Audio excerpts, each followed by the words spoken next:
2 daughters, and I sometimes I'll be with my daughter, and she's talking to me, and we're talking, and then bling, my phone goes bling, so I'll just go down like this. And my kids are nice people, so they just wait. But I started to realize a few things. One thing I realized in life is that you can't just go by how a person reacts to you. You can't just go like, well, it's all right with her. Right. Because she's my kid. But she dies inside every time I do this. Right, because she thought she had a real connection with you, and then something glings. Yeah, I mean, that happens to you. Like, if you're talking to a person, and then they just go like this, they just disappeared. Yeah. It's a horrible abandonment.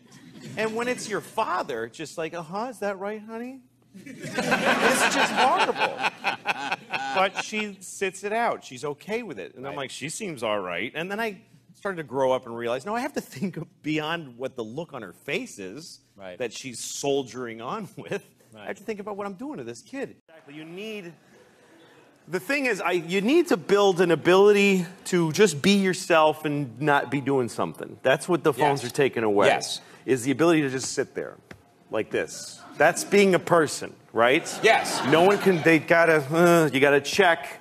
Because, you know, underneath everything in your life, there's that thing, that empty, forever empty. You know what I'm talking about?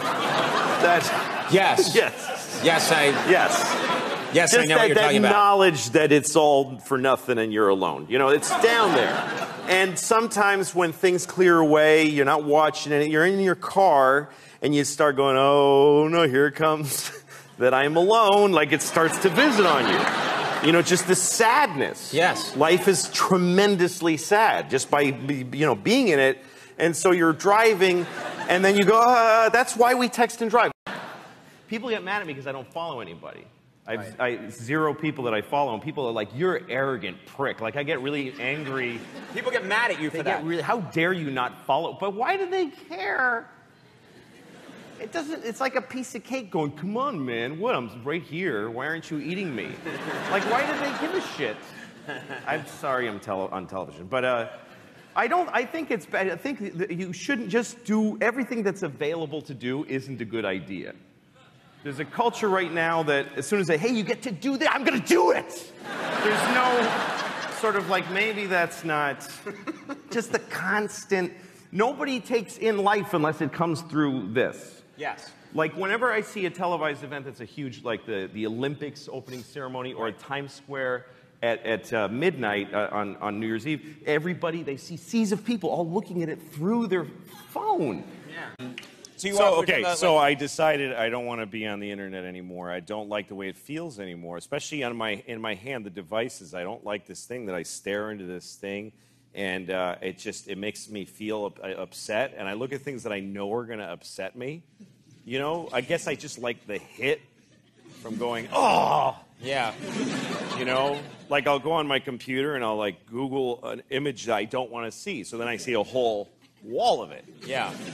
You know, like big dicks with nails in them. I'd be working on that year's special, and I'd do the special, and then I'd just chuck out the material, and I'd start again with nothing. And I thought, that's crazy. How do you throw away? It took me 15 years to build this shitty hour. If I throw it away, I got nothing. But he gave me the courage to try, and also I was desperate. What the fuck else was I going to do? This idea that you throw everything away and you start over again. And I thought, well, okay, when you're done telling jokes about airplanes and dogs, and you throw those away, what do you got left? You can only dig deeper. Start talking about your feelings and who you are. And then you do those jokes and they're gone.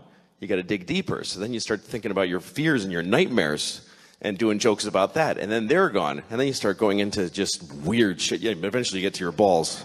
But there's a whole... It's a process that I watched him do my whole life, and I started to try to do it.